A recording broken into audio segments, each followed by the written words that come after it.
बांके बिहारी लाल की। मंगलाचरण करने के बाद इस कथा को प्रारंभ करने से पहले इस कथा से जुड़े हुए सभी भक्तगणों, जिसने इस कथा के लिए प्रत्यक्ष या अप्रत्यक्ष रूप से सहयोग दिया है, उन सभी भक्तगणों को जो प्रत्यक्ष या अप्रत्यक्ष रूप से श्रीमद् भागवत पुराण का श्रवण पान कर रहे हैं, उन सभी को मैं साधुवाद, बहुत बहुत अभिनंदन, बहुत बहुत स्वागत। कथा को प्रारंभ करने से पहले भक्तों में आपको ये बताना चाहता हूं कि आप जो ये कथा का श्रवण पान कर रहे हो, ये इसलिए कर रहे हो क्योंकि आपके ऊपर भगवान की विशेष कृपा है। बिना भगवान की कृपा के भगवान का नाम नहीं ले सकते हो, इसलिए आपको अपने आप को सौभाग्यशाली समझना चाहिए कि मेरे ऊपर भगवान की विशेष कृपा है, इसीलिए मैं श्रीमद् भागवत पुराण की कथा का श्रवण पान कर रहा हूं।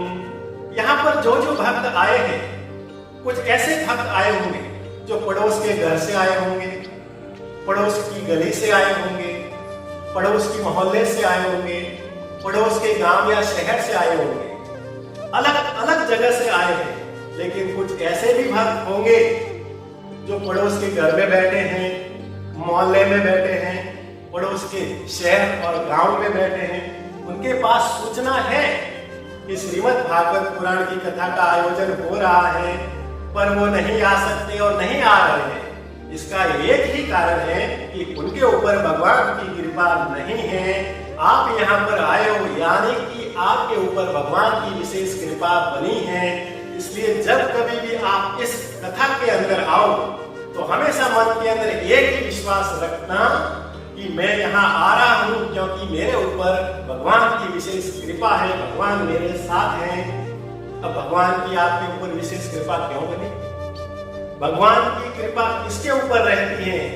जो पूर्व पिछले पिछले पिछले कई पूर्व जन्म में कोई धर्म का कार्य किया हो, पुण्य किया हो, दान किया हो, साधु संतों की सेवा की हो, उससे प्रसन्न होकर भगवान ने वरदान दिया कि अगले जन्म में जब कभी भी आपके गांव, पड़ोस, मोहल्ले के आसपास में जब कभी भी भागवत कथा का आयोजन होगा, तुम्हें वहां पर जाने का सौभाग्य मिलेगा। तो आप सभी यहाँ पर भागवत कथा का श्रवण पान इसीलिए कर रहे हो क्योंकि आपने पिछले कई जन्मों में धर्म और पुण्य का काम किया है। बोलिए राधे राधे। इसलिए भागवत कथा को अब सुनने से पहले मैं आपको एक बात और बताऊं। भक्तों, ये जो श्रीमद् भागवत कथा पुराण है, ये केवल मात्र पुस्तक नहीं है, कागज और पुस्तक से मिलकर ये कोई किताब या पुस्तक नहीं है। ये तो स्वयं साक्षात भगवान की वांग में मूर्ति है, भगवान का स्वयं साक्षात स्वरूप इसके अंदर है। ये भागवत कथा केवल पुस्तक नहीं, स्वयं भगवान ही है। यह बात आपको मन के अंदर विश्वास रखनी पड़ेगी। भगवान ने स्वयं कहा है, क्या कहा है? रामस्य राम रूपम च लीलाधाम परात्परम् एतच्चतुष्टयं नित्यं सच्चिदानंद विक्रम। भगवान ने स्वयं कहा है कि इस कलयुग में जहां जहां भी जब जब भागवत कथा का आयोजन होगा, मैं वहां पर अवश्य आऊंगा। जो जो भक्त मेरी इस भागवत कथा को, उनके उपदेशों को, मेरे इस अवतारों को, मेरे इस लीलाओं को सुनेगा, उनके चरित्र को अपने जीवन के अंदर धारण करेगा, चाहे वो पापी हो या धर्मी हो, चाहे वो अमीर हो या गरीब हो, चाहे ऊंच कुल का हो या नीच कुल का हो, वह नरक तो कभी नहीं जाएगा। मैं उनको उस 7 दिन के अंदर दर्शन अवश्य दूंगा और इस जन्म में तो उसका कल्याण होगा ही, इस जन्म के बाद में भी उनका स्वर्ग के अंदर टिकट पक्का। उनका इस जन्म के अंदर तो कल्याण होगा ही, इस जन्म के बाद उस आत्मा का परमात्मा से मिलन हो जाएगा। ये मैं आपको वादा करता हूँ, वचन देता हूँ।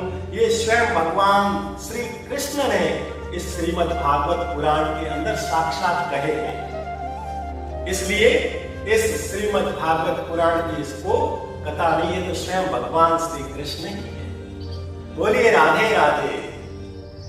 अब मन के अंदर ये तो आपके प्रश्न आएगा ही, ये स्वयं भगवान है, भगवान ही है, इसको पढ़ने से भगवान का हमारे ऊपर विशेष कृपा रहती है, इसका धारण करने से, इसके चरित्रों को अपने जीवन के अंदर उतारने से हमारा कल्याण होता है। आखिर ऐसा है क्या? श्रीमद् भागवत पुराण क्या है? इसके अंदर ऐसा क्या है, ऐसी क्या उपदेश है कि जिनको पढ़ने से, जिनको सुनने से, जिनको धारण करने से हमारा कल्याण हो जाता है। तो भक्तों, ये भागवत कथा, भागवत माने क्या? जीवन के अंदर मनुष्य का कल्याण करे। भागवत के अंदर 4 अक्षर है, भागवत, जिनके श्रवण पान से, जिनके उपदेशों से हमारे जीवन के अंदर भक्ति, ज्ञान, वैराग्य और त्याग की भावना कर अपना जीवन परिवर्तन हो जाए, वही भागवत है। भागवत क्या? भागवत वह जो भगवान का साक्षात स्वरूप हो, वही भागवत है। भागवत क्या? जिनके अंदर भगवान का उपदेश हो, भगवान की लीलाओं का वर्णन हो, भगवान के अवतारों का वर्णन हो, वही भागवत है। तो इसी को भागवत कहते हैं। भक्तों, ये कोई केवल मात्र पुस्तक नहीं, ये तो 12 स्कंद, 335 अध्याय और 18,000 श्लोक से मिलकर ये श्रीमद् भागवत पुराण की जो रचना हुई है, वह स्वयं भागवत भगवान का स्वरूप ही है। ये जो 12 स्कंद है, वो 12 स्कंद क्या है? भगवान के 12 अंगों का वर्णन है। ये 18,000 श्लोक, ये 18,000 श्लोक क्या है? ये 18,000 श्लोक भगवान के रोम रोम में, जिसको सुगंध से हमारा जीवन आनंदित होता है, यही भागवत है। तो 12 स्कंद में भगवान कि इन 12 अंगों का क्या क्या वर्णन है, आप अपने जीवन के अंदर यदि सुनोगे और सुनाओगे तो आपके जीवन का कल्याण पक्का है। और जब अपने जीवन में धारण करोगे इस श्रीमद् भागवत पुराण को, पुस्तक न समझकर भगवान ही है, ये भगवान का साक्षात स्वरूप ही है, यह आपके मन में धारण हो जाएगा। और जब ये मन के अंदर विश्वास हो गया, उस दिन आपका कल्याण पक्का है। बोलिए राधे राधे। तो भागवत के 12 स्कंद का भागवत भगवान के इस 12 शरीर के स्वरूप का, अंगों का वर्णन मैं बताता हूँ। प्रथम स्कंद भागवत के भगवान के चरण हैं, दूसरे स्कंद भगवान के घुटने हैं, तीसरे स्कंद भगवान की जंगा है, चौथा स्कंद भगवान की कमर है, 5वां स्कंद भगवान की नाभि है, छठा स्कंद भगवान का हृदय है, 7वां स्कंद भगवान की छाती है, 8वां स्कंद भगवान की भुजाएं हैं, 9वां स्कंद भगवान का कंठ है, 10वां स्कंद भगवान का आंख, नाक, कान, ये मुख है, 11वां स्कंद भगवान का ये मस्तक है और 12वां स्कंद भगवान का ये शीश है। बोलिए राधे राधे। श्रीमद् भागवत पुराण की। जो भी भक्त श्रीमद् भागवत पुराण के 12 स्कंदों को श्रवण पान करके अपने जीवन में उतारता है, तो सबसे प्रथम जब स्कंद को जीवन में उतारकर भगवान उस भक्त को अपने चरण में स्थान देते हैं। जैसे जैसे 12 स्कंदों को, एक एक स्कंद को अपने जीवन में धारण करता है, जैसे जैसे भगवान अपने चरणों से ऊपर उठाते हुए अपने शीश पर उठा देता है, अपने शीश पर विराजमान कर देता है। और जिस भक्त को भगवान अपने शीश पर विराजमान करता है, उनका तो कल्याण पक्का ही है। बोलिए बाके बिहारी लाल की। यह है भागवत पुराण की महिमा, यह है भागवत पुराण की विशेषता।